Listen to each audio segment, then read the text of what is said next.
I defended him on his bad joke because I have standards and I have principles. $7 million for reef fish management. $25 million to combat Asian carp. $2.5 million to count the number of amberjack fish in the Gulf of Mexico.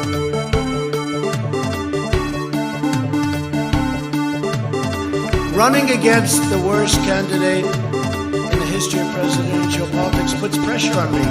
Could you imagine if I lose my whole life? What am I going to do? I'm going to say, I lost to the worst candidate in the history of politics. I'm not going to feel so good. Maybe I'll have to leave the country. I don't know.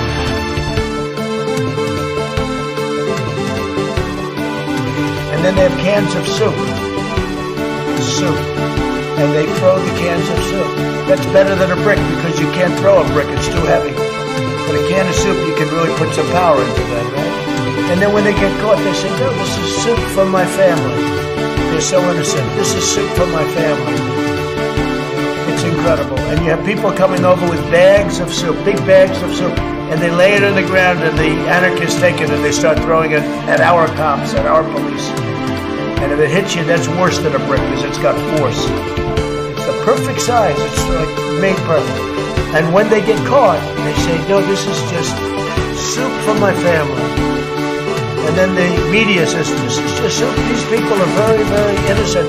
They're innocent people.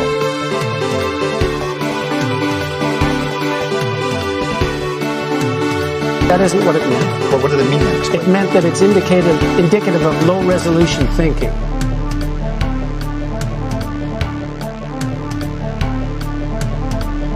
At the same time, the vaccine is one of the greatest achievements of mankind. Well, you have to understand, the first time I ever heard of Black Lives Matter, they were chanting, pigs in a blanket, talking about police. Pigs, talking about our police. Pigs in a blanket, fry them like bacon.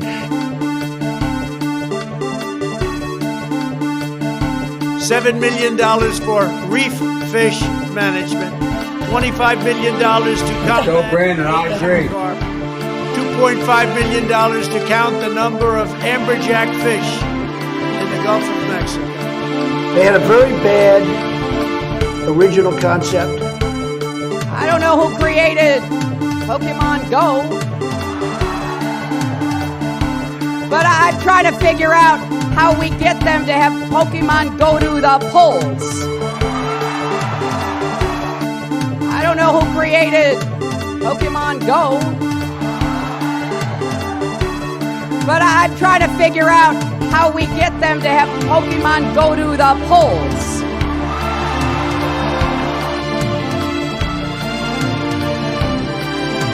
They had a very bad original concept.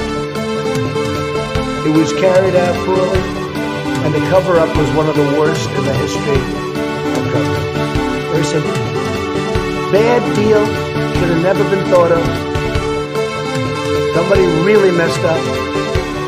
They had the worst cover-up ever. And where it should have stopped is at the deal standpoint when they thought about it. Because whoever thought of that idea, I think was in big trouble.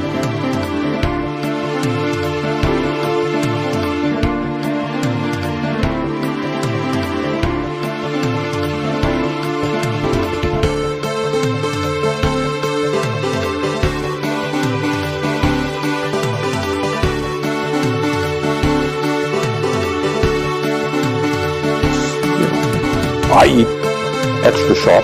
That's what I eat.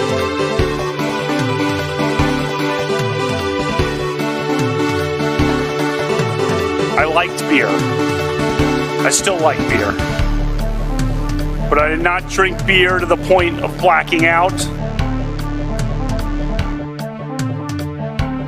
No, seriously, hot sauce. I've been eating a lot of hot sauce, a lot of raw peppers and hot sauce. Hello, users, and welcome to another goddamn. I'm here. I'm alive. How's it going? Should probably fix this. All right, I'm alive. I'm here.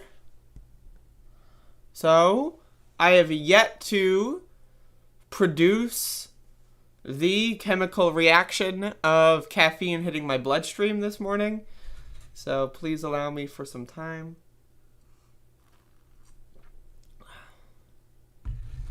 Speaking of my bloodstream, I must take my medicine.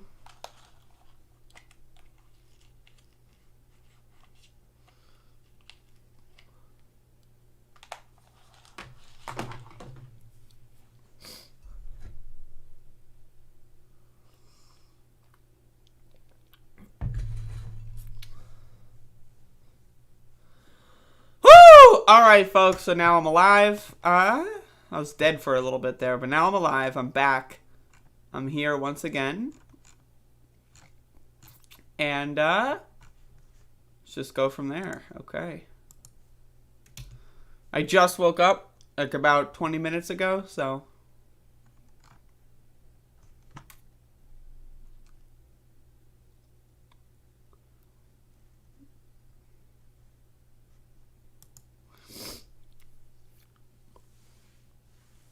Hello, Philip. Eno Yang Gang. All right.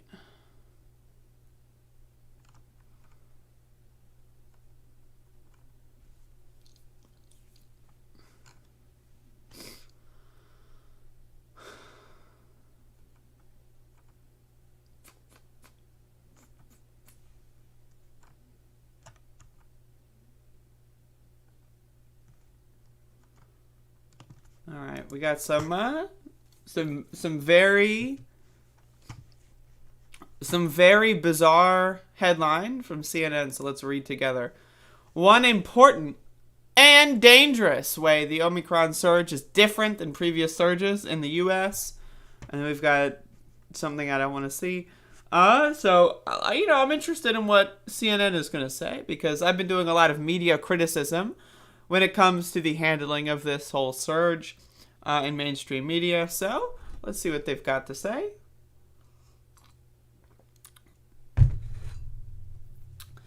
The U.S. kicked off 2022 amid a massive COVID-19 case spike driven by highly contagious Omicron variant that some experts warn will be different than any other time in the pandemic.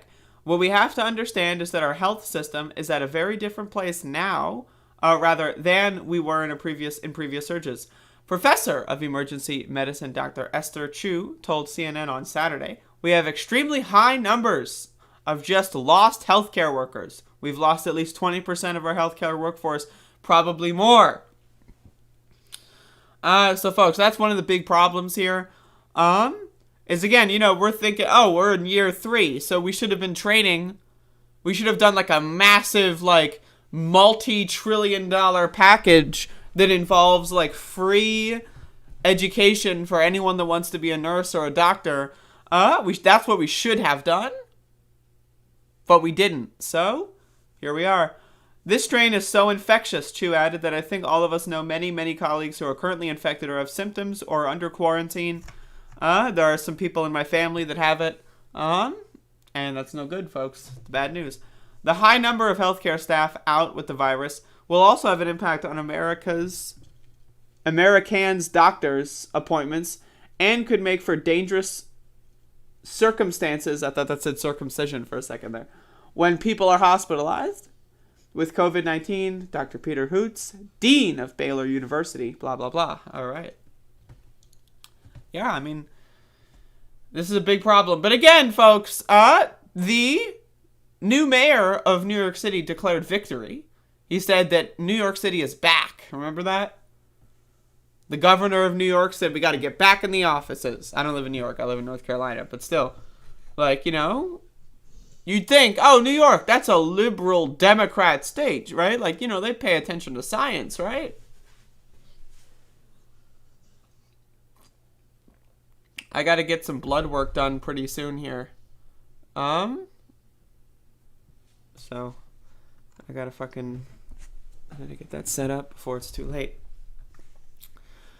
There's a different type of 1-2 punch. People going into the hospitals and all the healthcare workers are out of the workforce, he told CNN. But the latest variant isn't just shrinking healthcare staff numbers. As the virus spreads like wildfire across American communities, staffing problems are already altering parts of daily life. Plagued with staffing issues, New York City's Metropolitan Transportation Authority announced last week several subway lines were suspended. There's also been situations where several Walmarts in the New Jersey area that I saw were out of business. So so imagine, okay, you're the Walmart closest to you is gone. Like, they're shut down. So then you go to the second one that's closest to you. That one's shut down. That's the situation that's going on somewhere in New Jersey. And in the middle of a busy holiday season, thousands of flights have been canceled. Again, if you're flying to go somewhere, because it's the holidays, I hope your plane fucking crashes. We're seeing a surge in patients again, unprecedented in this pandemic. What's coming for the rest of the country could be very serious, and they need to be prepared. Vast majority of patients still the unvaccinated. Unvaccinated Americans continue to drive COVID hospitalizations in the latest surge, much like the summer surge when the Delta variant was ravaging parts of the country. Despite a year of calls from public health experts to get vaccinated and now boosted, only about 62% of the U.S. population is fully vaccinated. What does fully vaccinated mean? Does that mean you only have 2 shots? Well, if a booster is required to be as efficient as possible, then 2 shots is not fully vaccinated. I'm just saying, that's logic. And about 33.4% of those who are fully vaccinated have received their booster doses. So we only have about 30% fully vaccinated in this country.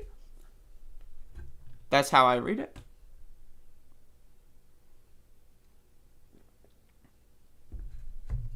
If you're unvaccinated, that's the group still at the highest risk. Dr. William Schaffner, a professor at Vanderbilt University Medical Center, told CNN Saturday, the adults that are being admitted to my institution, the vast majority, continue to be unvaccinated. 3 large Georgia school districts return to remote classes. All right, anyway, so, yeah, we're fucked, folks. I'm glad I don't have any kids. I'm glad that I don't have a job where I have to leave the house. We're fucked. We're fucked. We're fucked, folks. I don't know how else to tell it to you. We're fucked. And not in the good dick way. I have to add that on there. It's not good. Folks, I was walking Max the dog. And, so, yesterday I was talking about how people were apparently shooting guns, in my neighborhood on New Year's Eve. And I found a large amount of the gunshots, the casings. So, check this out, folks. We got some 5.56 rounds. We got some 9mm rounds in here. And I'm going to see if I can fill up the whole mason jar. Every time I walk the dog, I'm looking for more. And so, there you go. Starting a collection. Going to melt those down for raw materials.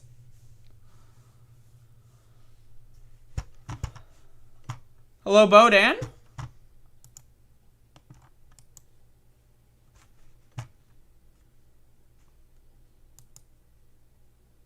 That is horrifying, yeah. I'm sure there's more as well. Like, this is just, like, all that were, like, clumped in one area. So, like, I'm sure there's a lot more, like, in other areas as well.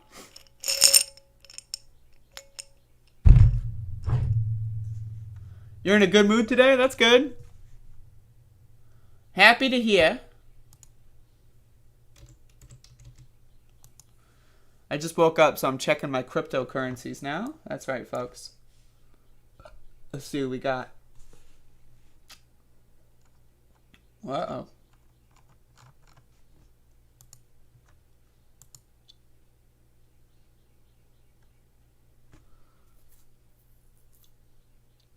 No, yeah, they're 5.56 rounds.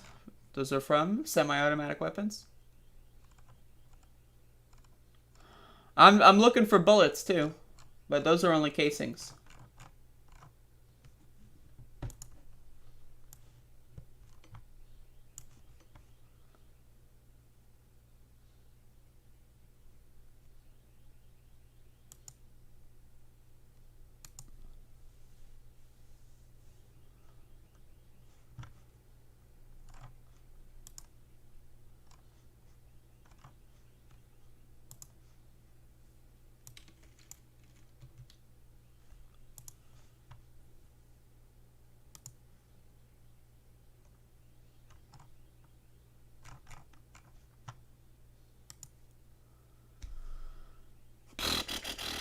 Just checking my cryptocurrencies, folks.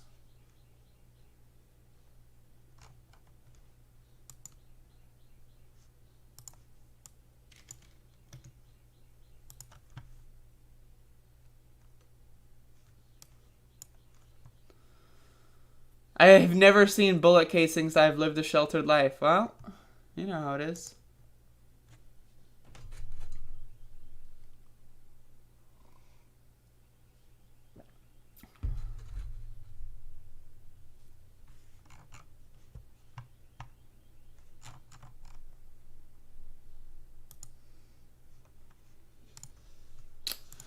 All right, let's look at the Google News.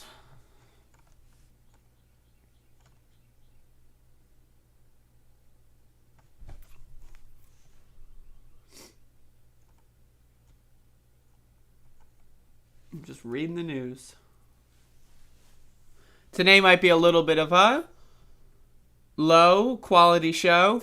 I got a little drunk last night, so, and by a little drunk I mean I got pretty sloshed last night, so my sleep was of low quality. My sleep was of low quality. Is it the Border Patrol one?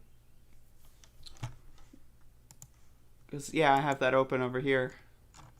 I can do that.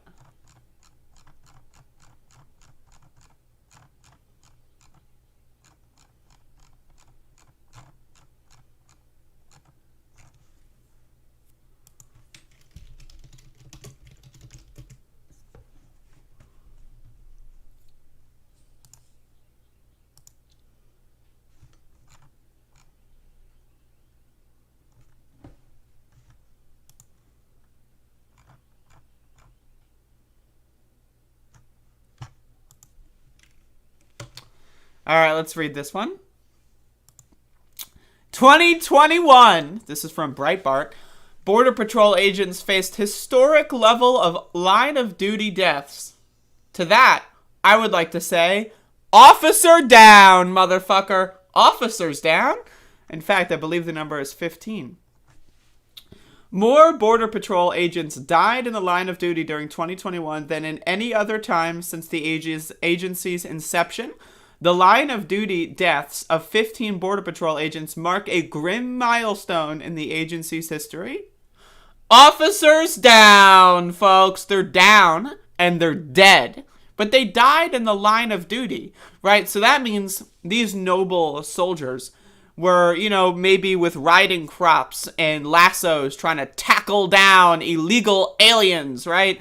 Maybe they got into some shootouts with some Mexican cartel and coyotes, right? They died in the line of duty protecting the U.S. border, right? So that means, obviously, right, they were super cool. They had their cowboy hats, their revolvers, they were hiding behind hay bales, right? And so many of them died. That's because the illegal aliens are on the loose, right?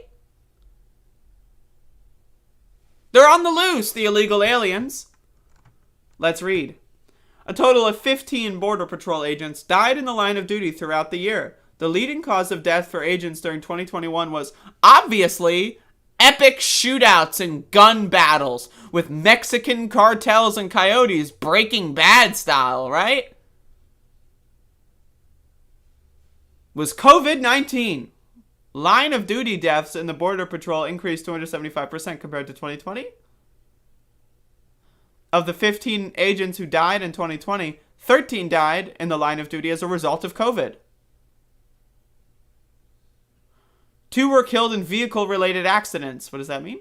The record-breaking line of duty deaths eclipsed the previous record set in 1998 when 6 Border Patrol agents died while on duty. The combination of a historic migrant surge during a pandemic resulted in severe overcrowding and...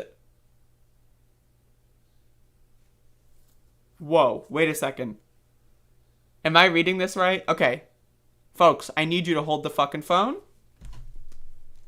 Hold the fucking phone, folks. Okay. Okay, this is incredible. The combination of a historic migrant surge during a pandemic resulted in several overcrowding and severe overcrowding in detention and processing facilities, Most Border Patrol facilities and processing centers routinely exceeded recommended COVID-19 capacity levels throughout the year. Some were in excess of 8 times the recommended COVID-19 detention center levels. So wait a second. So they died in the line of duty, right? And the reason is COVID, right? But then the reason COVID killed them is because they have inhumane, illegal, and unconstitutional detention center policies. So that is literally like them shooting themselves in the foot. This is suicide. So they could have just not rounded people up at the border. They could have just let them into the country because who gives a shit, right? But instead, they decided to build concentration camps and stockpile these concentration camps with human beings that became petri dishes.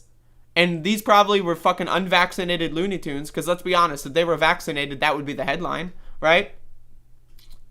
So they basically killed themselves and each other. Now, with that being said, now that we know that these are murder-suicide line-of-duty deaths, these are the good cops that we've been looking for, folks. These are the good cops. I'm obviously joking here because they facilitated the deaths and severe suffering of people that they have in custody illegally and unconstitutionally, of course. But I'm just trying to make a joke here.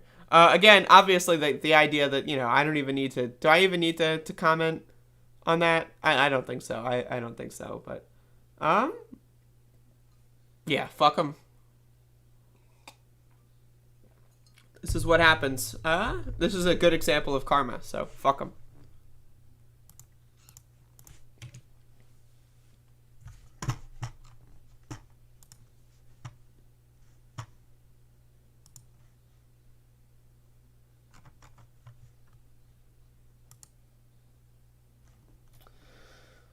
One brave patrolman coughing into everyone's lunch. I hope so.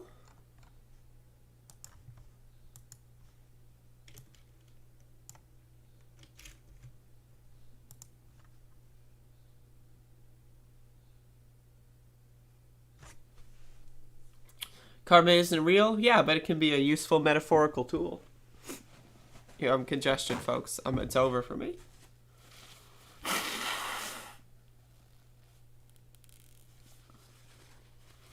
Which ones were you watching, Bodan?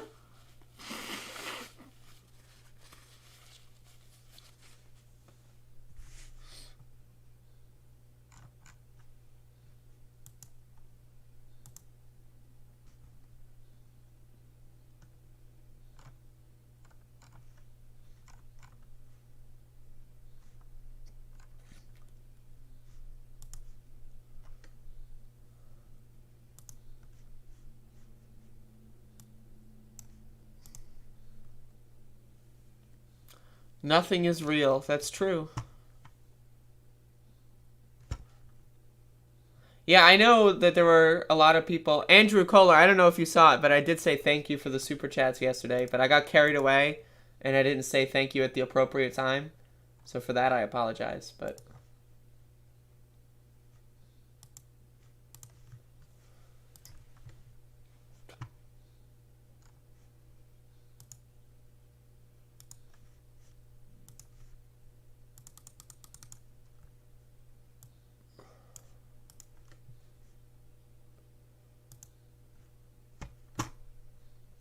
I'm just doing some good old-fashioned cryptocurrency transactions, folks. Trying to do my part in destroying the climate. All right, where is this? Some really good propaganda stuff.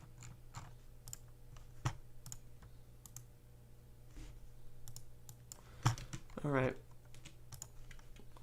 So, folks, New York City is back. That's right. So here we have a photograph of new mayor of New York City, Eric Adams. Now, what a better way to show that New York is back than by posting a photograph on the account, the City of New York account, doing a bizarre like thing with a police officer who appears to not even be looking at you, which is awkward, right? While you're wearing a surgical mask, which is, you know, not very effective. You should be having N95s. And also, everyone in the background is unmasked. So let's look at this. This is, now again, I covered this yesterday. New York Mayor Eric Adams said that New York City was showing its resiliency in the face of the virus, and that the ball drop party was showing that New York is back from what? The pandemic? That's even worse than it is now? Worse now than it was last year? Well, New York is back, folks. Now, again, they all said, oh, the Times Square thing will be fine. Because everyone's required to wear masks, right? Well, in their actual propaganda photo that they post, no mask, no mask, no mask, no mask, no mask, no mask, no mask. Like, okay, let's count. 1, 2, 3, 4, 5, 6, 7 people without masks on. 1, 2 people with masks on, right? Now, again, I don't want to be like the mask person. Well, I mean, I do. But it's like also, like, that's not the only metric that we're going to use here. So here's another moment here. This is the new New York City mayor, Eric Adams, basically saying, fuck it. Let's kill our kids. My schools are going to be open. My children are going to be inside their schools. They're going to wear their mask. We're going to take precaution. We're going to extend and have additional testing that's going to take place. The safest place for our children is inside the school building, and it's going to take a lot for me to close my schools. We must deal with COVID in real time, and we have to educate our children and also protect them. You heard it was clear. Having our children not in the school is not the protection that they need. It's a safe place for them. Folks, now again, he says kids in school are going to wear their masks. That's what he says. So again, now, in this propaganda photo, he's too much of a bitch, pussy, idiot to get grown adults to follow a mask mandate. Grown adults he can't get to follow a mask mandate. But he's going to promise us that kids are going to wear their masks in extremely overcrowded schools with poor ventilation in the middle of the wintertime. Folks, New York City, I'm glad I don't live there right now. I'm glad I don't have kids. It's fucked, folks. It's fucked. It's fucked. I know I keep saying this. Everything is fucked. They just had a giant major super spreader event. Now we've got a far right, basically, let's be honest, this guy is bought and paid for by the New York Police Department.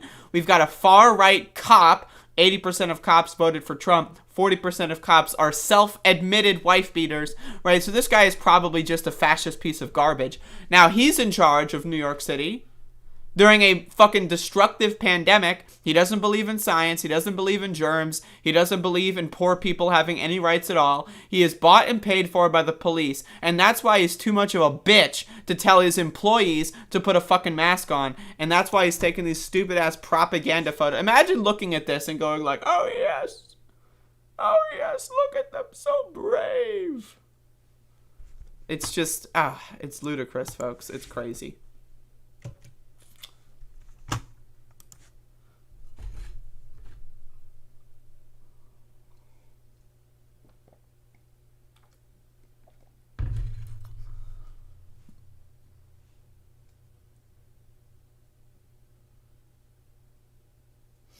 The good news is that the kids are more likely to get gunned down before COVID gets them. Yeah, that's true. Look at this. I got proof.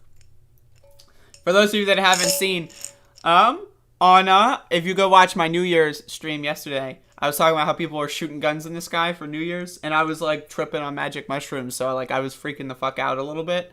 But I found the shells. I found some last night. Look at that. Starting a collection. Gonna melt these down for the raw materials.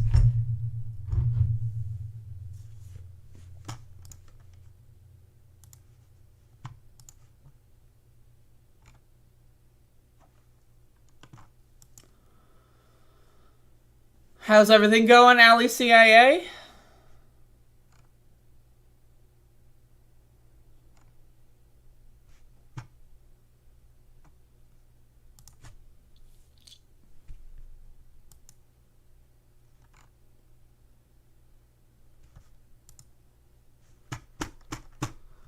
All right, let's Ooh,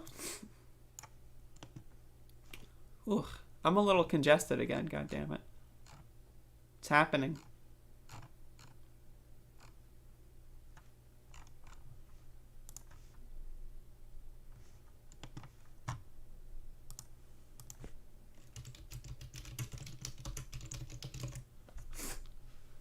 It's over for me.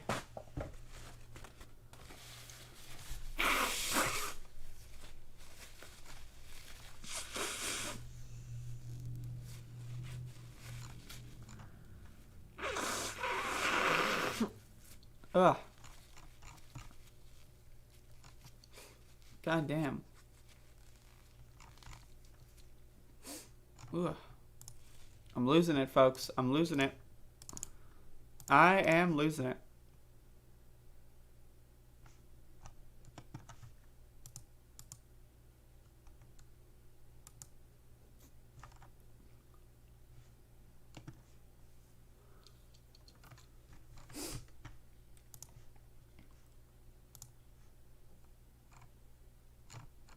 I am losing it.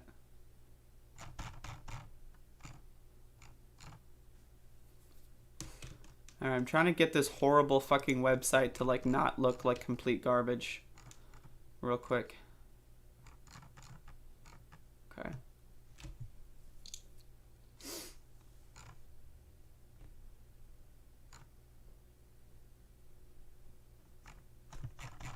Alright, folks. So, I covered this story a couple of days ago, where there was another bizarre headline that was being run amok in local media in Boynton Beach, which I believe is in Florida, if I'm correct.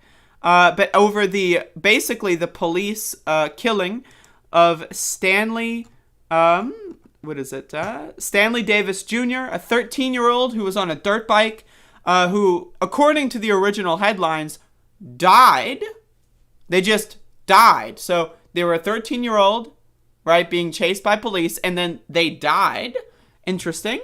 But anyway, so at the time, it was not, very clear that they were a black kid, but that is seemingly the case. So here where there have been multiple demonstrations that have been taking place, and we have a little thread here of some photos. And there you go, and I'm going to read an article as well. So let's read this article from the Sun Sentinel. We're here for justice. Street protest held in Boynton Beach after teen's death following officer chase.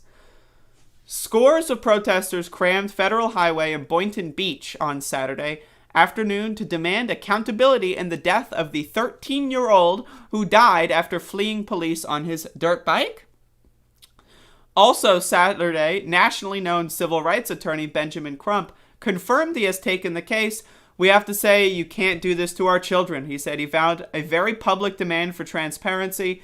Last Sunday, Stanley Davis, 3, had been at a Chevron gas station filling up the tank of his dirt bike he got for Christmas the day before.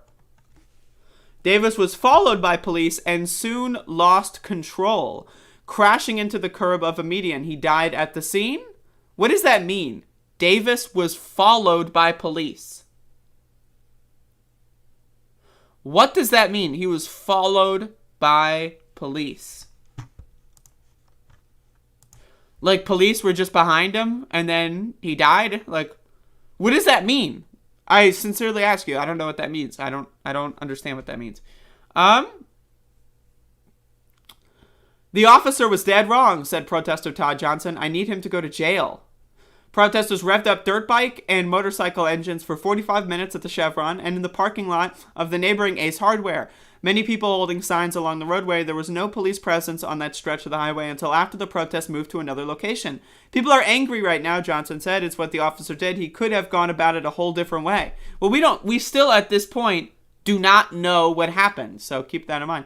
Protesters want video, although police vehicle involved in this incident is not equipped with a dash cam. A police spokeswoman said body cam video has been turned over to the Florida Highway Patrol. We want transparency, said protester Olin Whitley. We are here for justice. The police agency has refused to identify the officer or how long he has been with the agency, invoking Marsy's Law, a state law intended to protect the rights of victims. Think about that. Nor will they give details of how the accident happened, other than saying that the driver was observed driving recklessly. Is the driver the 13-year-old or the police officer in this instance? Again, notice how the media reports these kinds of things, and notice the language that they use. They use extremely inefficient language. The police attempted a traffic stop, and the dirt bike went down in the 800 block of North Federal Highway. What does that mean? The dirt bike went down? What does it mean, attempted a traffic stop? What do these words mean? They give you no details. Off-road vehicles are prohibited from being used on public roadways, according to Florida law. Family and friends accuse the police department of conducting a pit maneuver, which is when police can force a fleeing car to lose control and stop by bumping it. But Police Chief Michael Gregory said in a news conference last weekend he has not seen or heard any evidence that the officer struck Stanley or his bike. Again, why don't you just release the video? It's that simple? Still, police officials won't say under what circumstances the dirt bike stopped. When asked Saturday whether this was a pit maneuver, police spokeswoman Stephanie Slater referred to questions of blah, blah, blah, I don't care what she says. Crump said he's not convinced dashcam video doesn't exist, and he'll be taking the police department to court to find out who the officer is, so he can comb files to see if there's a history of problematic chases. Crump said that he wants to make sure the agency doesn't sweep it under the rug, as if the 13-year-old black child's life does not matter. He said witnesses have reported it was the police officer driving recklessly in pursuit of the 13-year-old child on the motorbike, and the fact that they believe this officer caused the young man to be killed. Now again, okay, the dirt bike's illegal to ride on a public road. Okay. And is that a death sentence? If you are riding a regular bicycle in the middle of the road, is that a death sentence? If you're on a skateboard in the middle of the road, is that a death sentence? That's the thing. They always take these bizarre cases where it's like, oh, well, they were breaking the law. It's prohibited. It's illegal. Okay. What is the punishment for that law if convicted? Is it death? If the answer is no, I don't want to hear your bullshit. And if the answer is yes, they still deserve a trial. But either way, if the answer is no, there's not even, we're not even having this conversation. We have to have police officers look to protect and serve our children like they do children in other communities. The family of the 13-year-old told the Sun Sentinel at the protest that the child will be buried next Saturday. The child's father, Stanley Davis Jr., said the family has questions. When there's no more breath left for me, I'll stop, he said. Stanley's mother, Shannon Thompson, said her heart was ripped. She said he was her only child. She said despite earlier reports identifying her child as Stanley Davis Jr., he is Stanley Davis III. So it's Stanley Davis Jr. is the father, and then Stanley Davis III is the child. He is all I have, she said. Again, folks, it's not going to stop until something is done about this. So there's a lot of people protesting for this, which is good, and I like the symbolism of people protesting on bicycles, dirt bikes, ATVs, and so on. Very good symbolism. And, again, we're seeing this all over the fucking country where police just kill people. 98.3% of the time when people die in police custody or there are officer-involved murders, right, or killings, I guess, 98.3% of the time there are no charges. So that means 1.7% of the time there are charges, right? And then within that percentage, very little charges actually lead to convictions. But 98.3% of police killings result in no charges. So, that's fucked up, folks.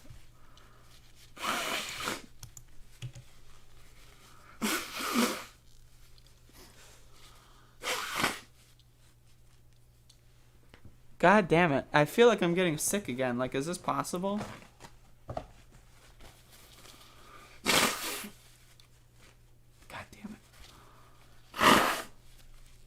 Ugh.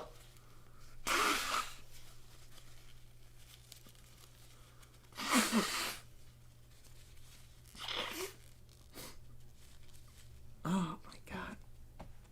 I'm almost out of materials here. Who, Nelly? Okay. All right.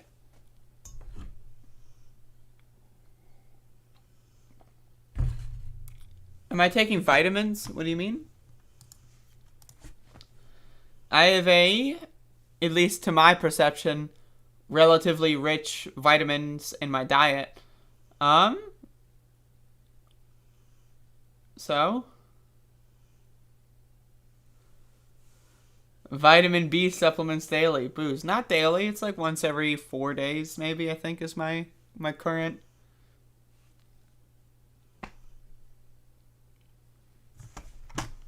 Oh yeah, maybe I should have some more vitamins. That's a useful suggestion.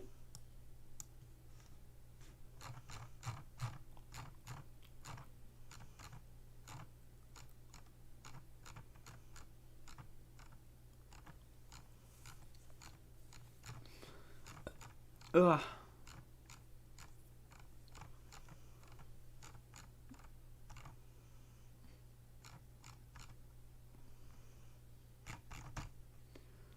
All right, so this one is a bizarre one. So let's get into it.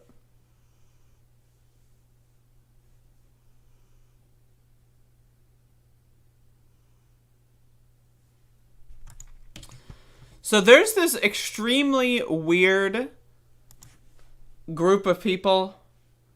We in the boutique left like to call them the dumb left.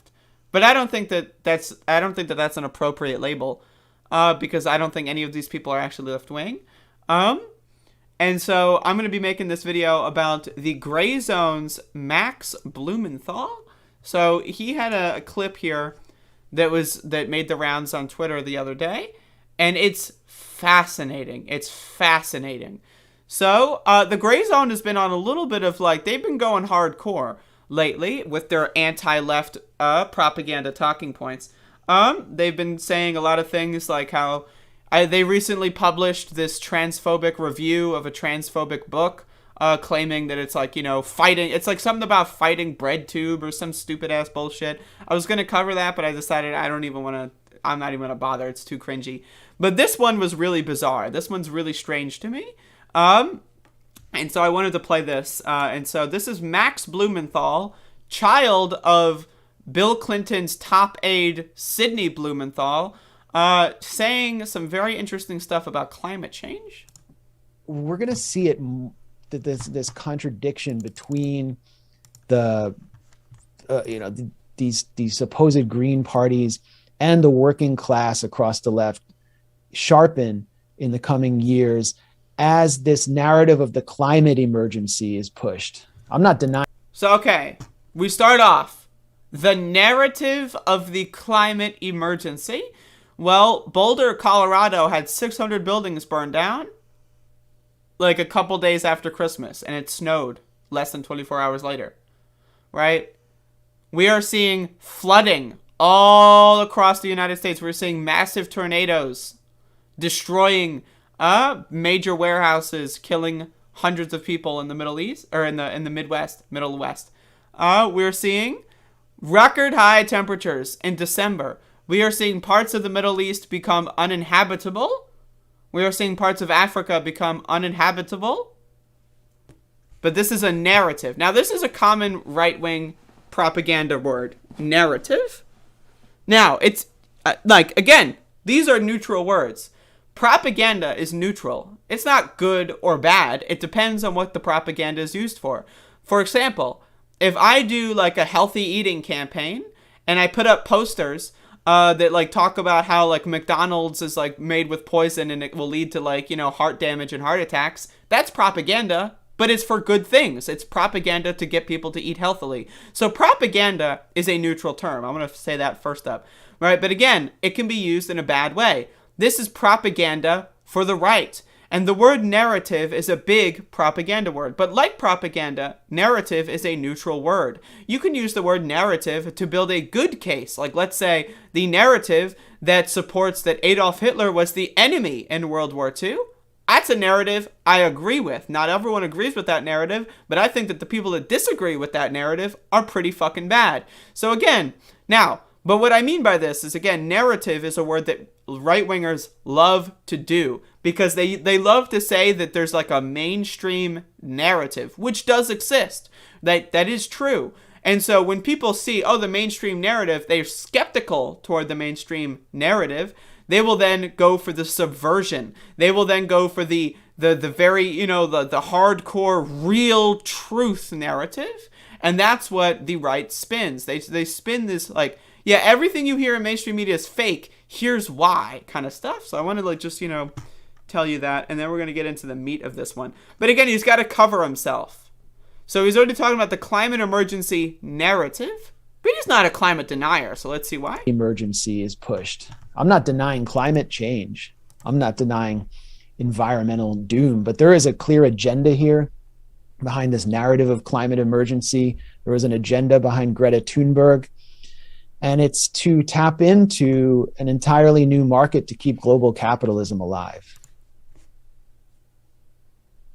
I'm going to play that again because it's so ridiculous, and then I'll tell you why. Climate emergency. There is an agenda behind Greta Thunberg. And it's to tap into an entirely new market to keep global capitalism alive. So, youth activists saying, Greta Thunberg, you can disagree with the things that she says. Sometimes she goes full cringe. She's a child. It happens, right? But her going to these giant world leader summits and basically calling out the neoliberal establishment, calling out Democratic presidents, calling out labor, calling out all of these groups and parties all across the world and saying that they're not doing enough. That is actually, she's doing that to uphold capital. What? What does that mean? What does that mean? I sincerely, what does that mean? So let's find out what that means. And that's the market of mineral wealth that is required for renewable energy. It's a multi-trillion-dollar market. That's why. Okay, so asking and demanding and protesting that we stop climate change by moving to renewable resources is upholding global capital because of mineral wealth? Now again, is that a problem? Is, let's say, the coup government in Bolivia giving access to lithium mines and reserves to American companies like Tesla, is that a problem? Yes. Are global capitalists definitely trying to take advantage of renewables as they are becoming more and more streamlined, mainstreamed, and popular and required and necessary? Yes. But does that mean we should stick with fossil fuels? I ask you this. What is the solution here? What is the solution that this guy is trying to peddle?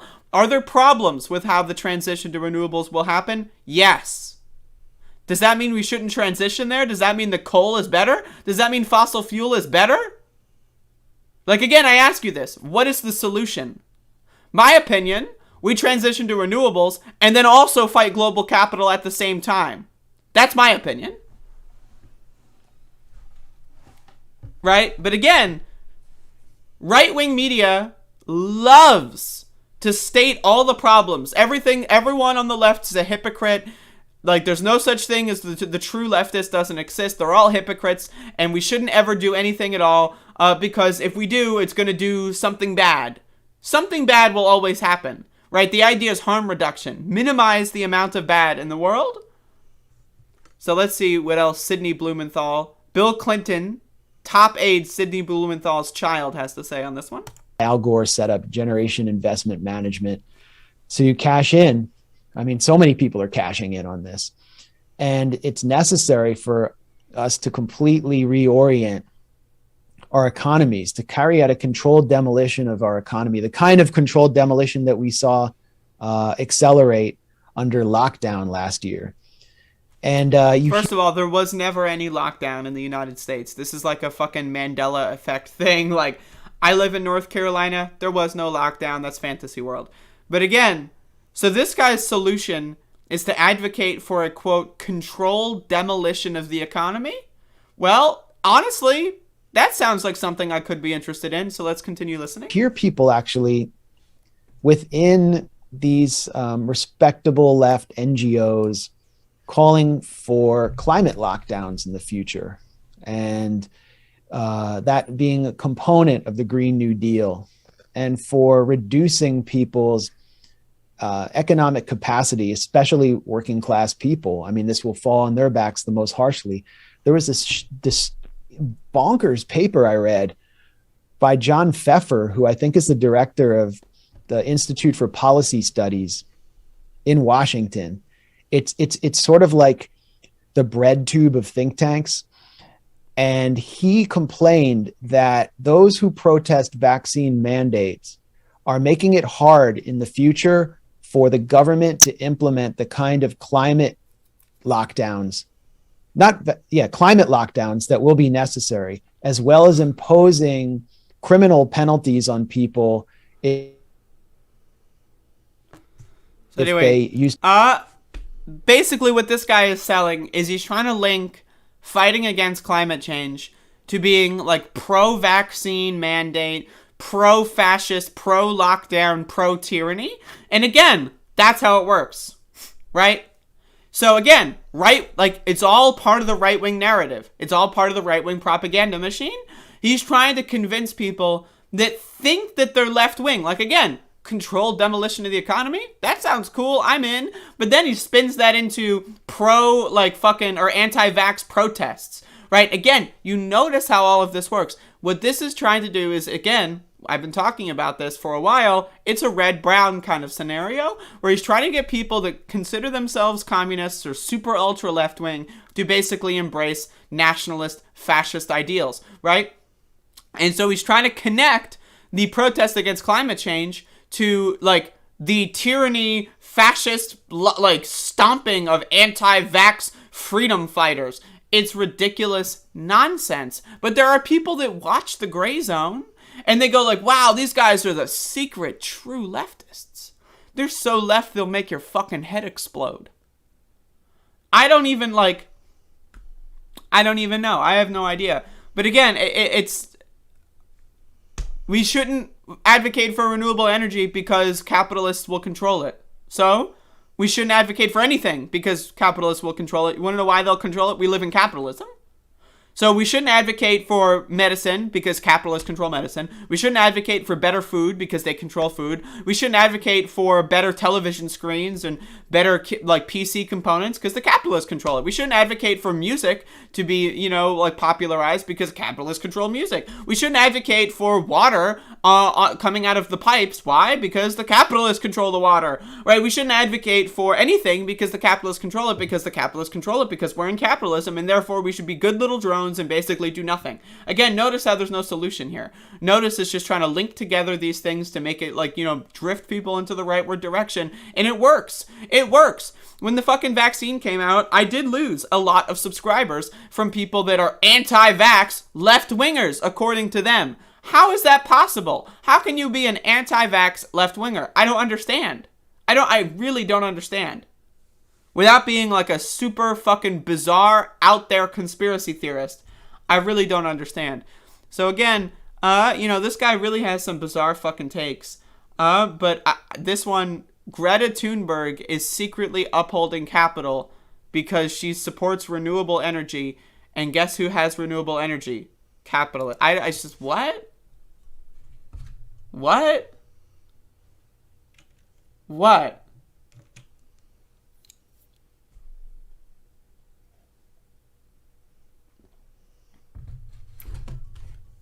It's crazy shit. It's crazy shit, y'all.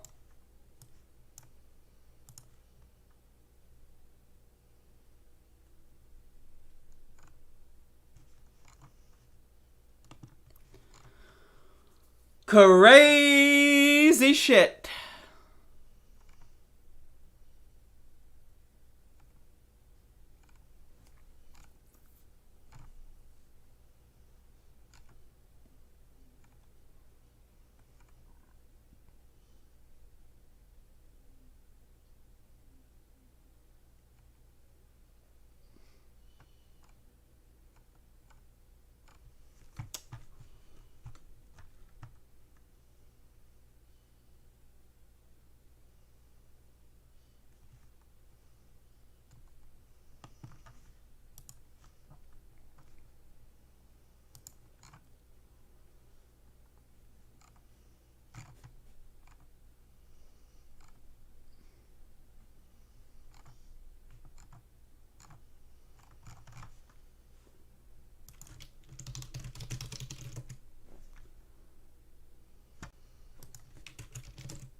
Where is this? Like, what state is this?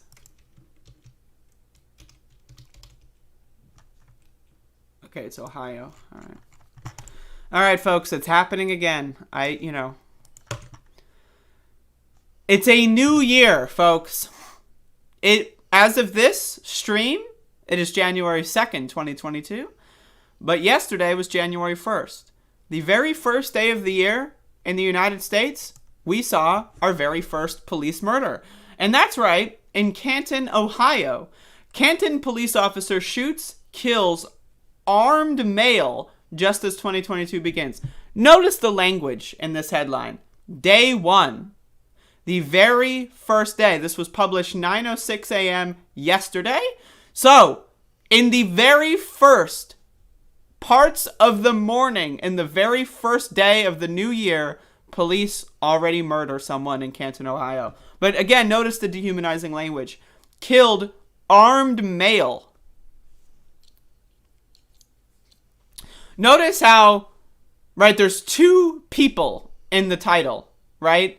There's the Canton police officer, yes!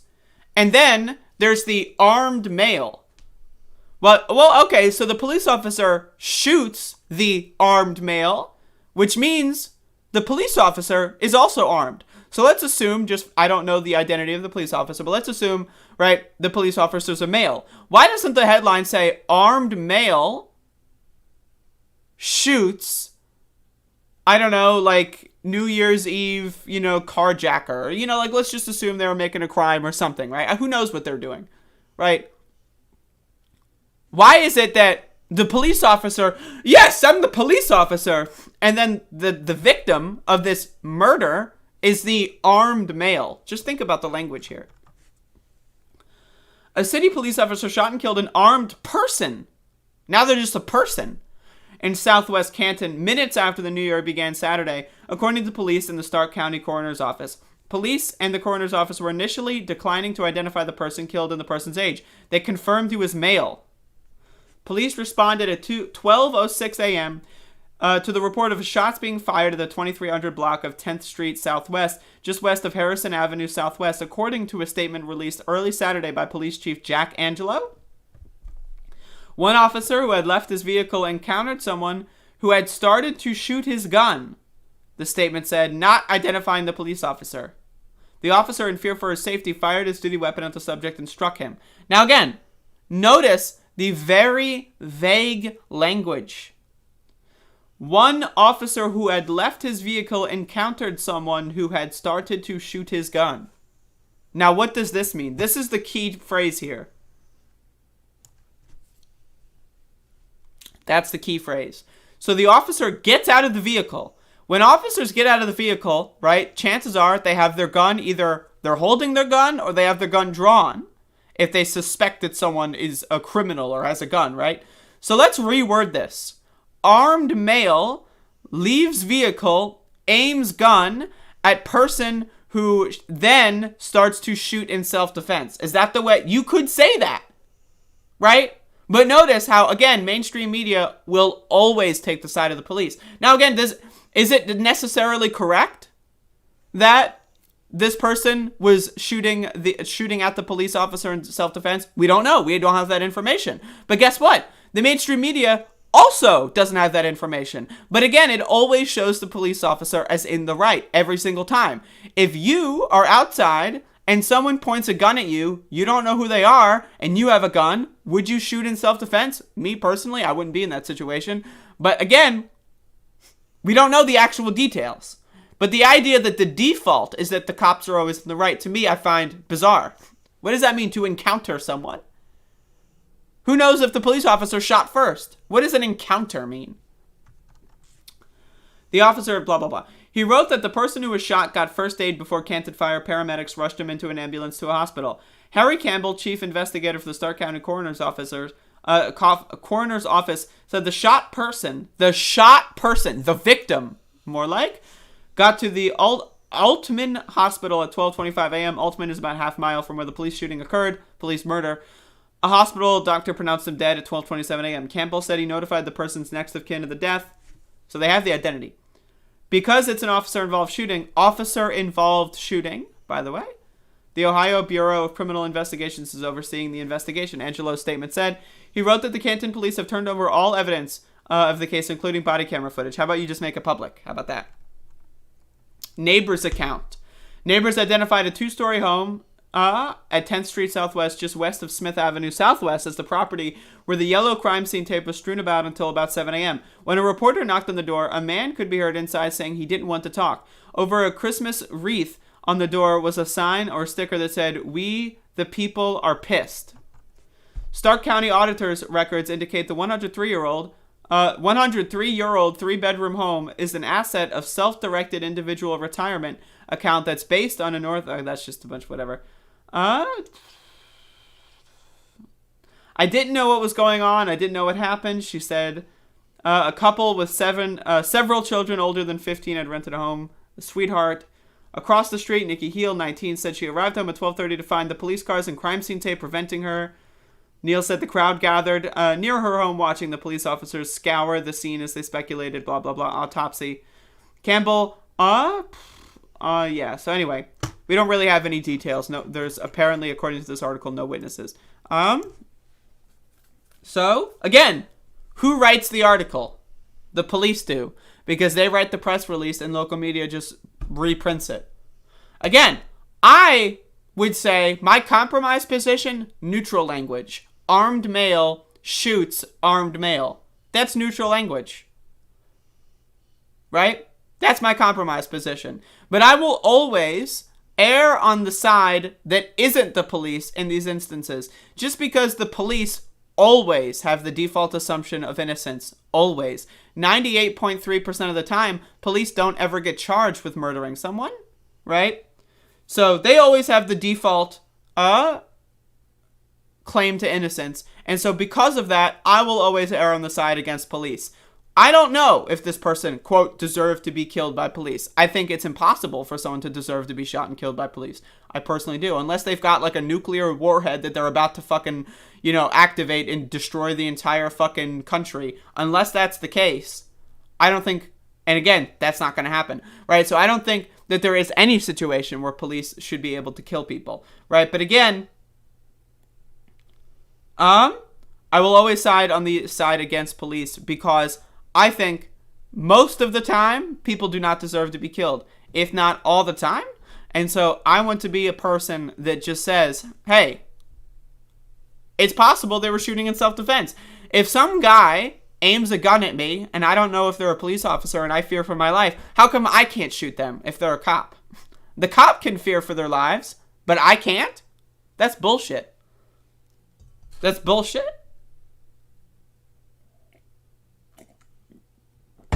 It's bullshit.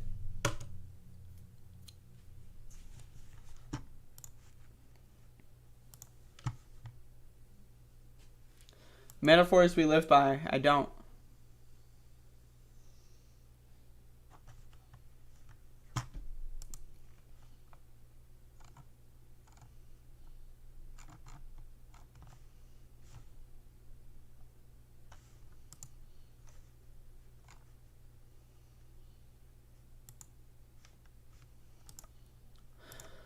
Like someone shooting in the air for New Year's. Like I said before, that happened like right down the street from me. Look at all these bullets I found.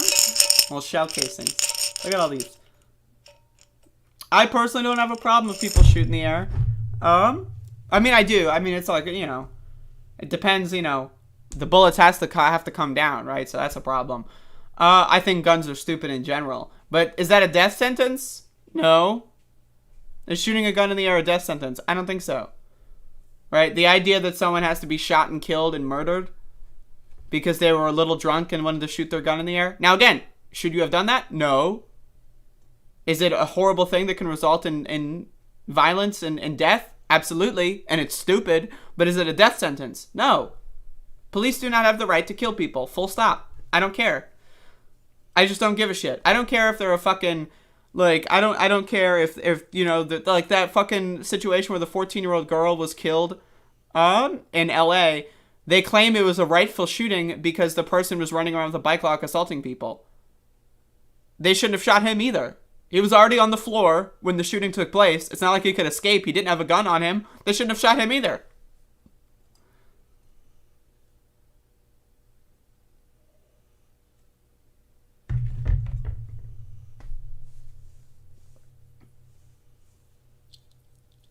That being said, I got myself some good raw materials here.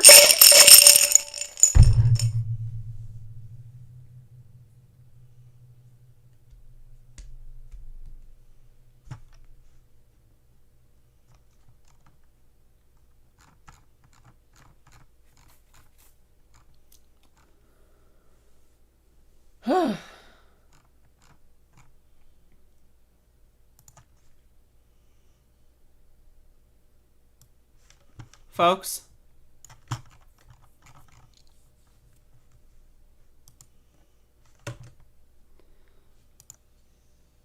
breaking news! Marjorie Taylor Greene's account has been permanently suspended from Twitter. Bye-bye. Bye-bye. That's incredible, folks. Let's read. Twitter statement, we permanently suspended the account for repeated violations of our COVID-19 misinformation policy. We permanently suspended the account you referenced, MT Green, for repeated... I love how it's like the account you referenced, right? Like, the account, like, I love that. It's not like we permanently suspended Congresswoman Marjorie Taylor Greene of Georgia's whatever district. No. We just, whatever the, yeah, it's at MT Green, the account you referenced. I love it. The account you referenced. It's incredible. We've been clear that per our strike system for this policy, we will permanently suspend accounts for repeated violations of the policy. Twitter confirms to me that Marjorie Taylor Greene's account has gotten up to 5 strikes on COVID-19 misinformation. She's not coming back. We will use the strike system. We believe the system further helps, blah, blah, blah. Particularly 1 strike, no account level action. 2 strikes, 12. 3 strikes, 12. 4 strikes, 7. 5 strikes, permanent. Boom. It's over. Twitter also confirms she still has access to the official account RepMTG and is not currently in violation of the Twitter rules. So she can still tweet. So that's going to be the next one. Remember, by the way, folks, do you remember? This actually just reminded me of a golden nugget of info that I forgot. Do you remember when Donald Trump got banned on Twitter and he started tweeting from the other accounts? Like, he started tweeting from POTUS, and then he started tweeting on, like, the Secretary of the Treasury or whatever. He just started tweeting on everyone in the administration. Like, he was like, Mike Pompeo, tweet for me. Do you remember that? I forgot about that. That's amazing. But either way, MTG, gone. She's done. Does that mean she won't be an annoying little bitch on Twitter? No, because she'll do the same thing Trump does. She'll do the press releases. They'll find their way to Twitter. But again, that's incredible news, folks. Really hilarious stuff.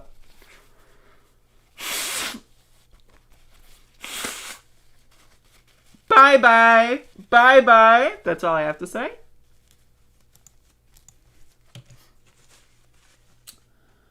All right, folks. So that's the stream for today.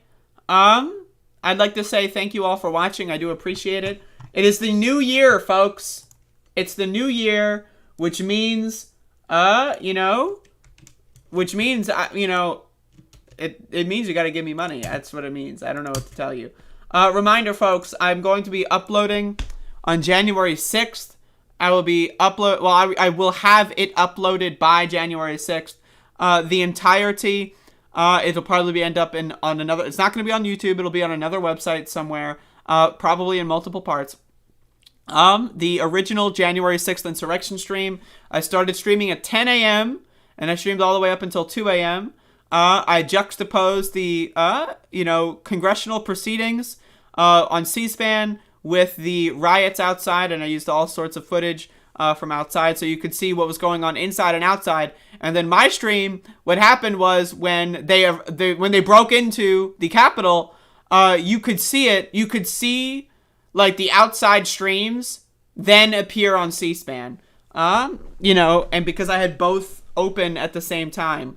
It was, it was an incredible moment if you wanted to watch that. Again, YouTube removed the stream, and they banned January 6th coverage for some reason.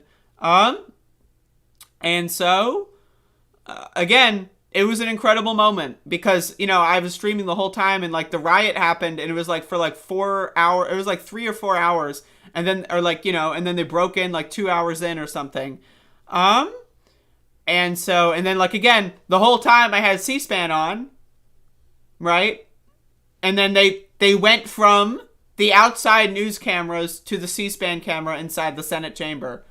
And that, you know, it's a moment. But anyway, I will be uploading the full January 6th stream. And if you want access to that, give me money on Patreon as low as $1. Or if you want to be a hyper patronizer, that's also an option. Do I want it monthly or all at once? Either one is fine for me. Technically, I get more money if you do it monthly because the annual has the 5% discount, right? So technically, I get more money if it's monthly.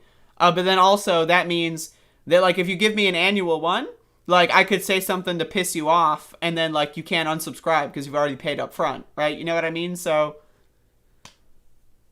there you go. That's the other factor of it. So annual is good for me in that sense, because that way then I can piss you off and I still get like 10 free months versus, you know, what if I piss you off and you don't get, and then you unsubscribe in the middle of it. But anyway, also I started a new project that, you know, I know Bodan, again, there's multiple parts to this. I'm going to be uploading a single Doom speedrun every day. And then I will be doing some extra content as well in relation to this. So I started a new series on my channel called A Doom a Day. I'm going to be doing 365 Doom speedruns this year. And I'm going to be uploading them once per day. And so that's another thing that I'm going to be doing. And so, and again, it's not just going to be like, you know, there's going to be multiple parts to that. So factor that in. By the way, folks, I am going to be on another podcast on Friday. I'm going to be honest. I don't know what the time is quite yet. I'm just being honest with y'all. I haven't looked. But I'm going to be on the Movie Night Extra show. I don't know where this is, you know, but hold up. I'll send y'all the tweet. Here, let me just give y'all the tweet. I don't know where it is. I'm looking for the tweet. I'm trying to find it. I can't find it. I don't know where it is. I don't know where it is. Here it is. I found it. All right. I'm going to be on this podcast on Friday. With some other folks, and we're going to be talking about The Dark Crystal. So, check that out. And so I'm going to watch the movie on Thursday night, and then, boom, we're going to do that. So, that should be fun. And again, I'm getting more into movie reviews. I did watch a movie last night, but I'm going to be honest, I was a little drunk, so I don't really remember it too well. So I don't know if I want to do a movie review when I just don't remember half the movie. But I watched The Running Man last night. And again, I was pretty wasted, so I only remember a little bit of it, so I'm not going to bother. Am I on Generational Change Monday? Oh my god, I forgot that's happening. Oh my god. When's Monday? What day is today? Is today Sunday? Oh, fuck. Yeah, she did hit me up. I do remember that. Oh my god. How did you know? Thank you for the reminder, by the way, because I completely fucking forgot. Holy hell, I completely forgot that they asked me to come on. I completely fucking forgot. Damn. I wish they would have reminded me. Maybe they're going to remind me today, so we'll see. Yeah, they did ask me to come on their show. But that was like before Christmas, so I forgot about it because I'm an alcoholic. Hold on, I'm looking through my goddamn emails.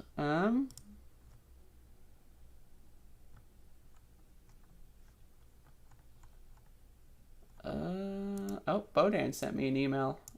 Damn, that was a while ago. I haven't checked my email since Christmas. Fuck.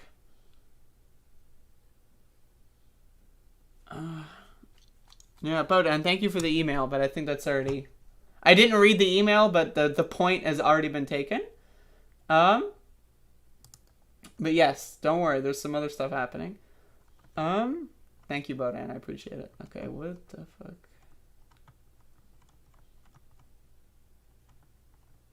Jill Biden's sending me some emails. That's crazy.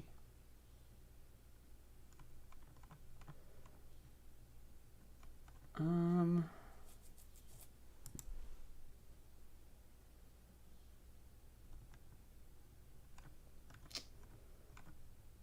me, I'm trying to find this bullshit. Anyway, I'll do this later. But yes, I think I think I'm going on the generational change.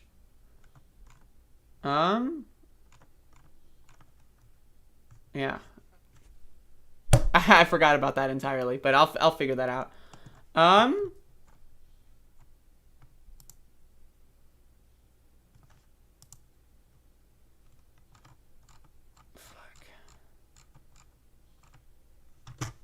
Anyway, thank you all for watching. Y'all have a good one. I will see you tomorrow.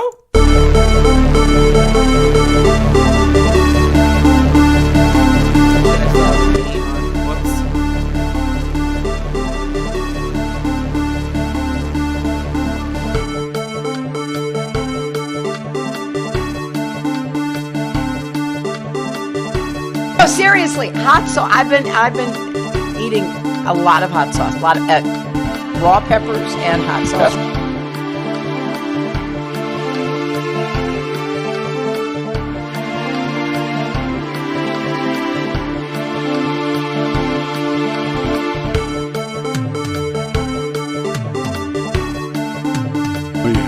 You're a lying dog-faced pony soldier. You said you were, but now you got to be honest. I'm going to be honest with you.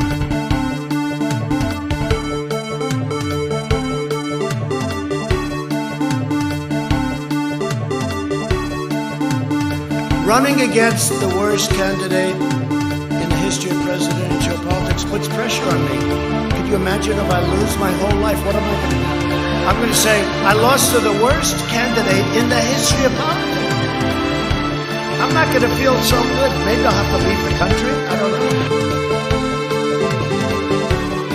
And then they have cans of soup. And they throw the cans of soup. That's better than a brick because you can't throw a brick, it's too heavy.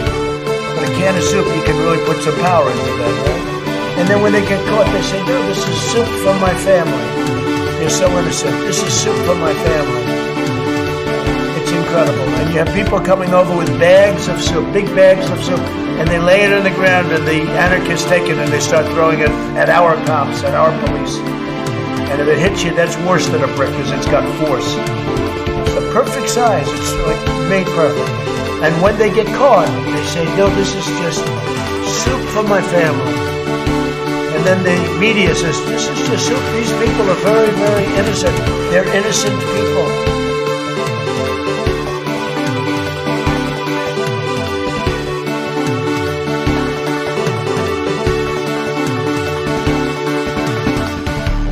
That isn't what it meant. Well, what did it mean then? Explain. It meant that it's indicative of low-resolution thinking.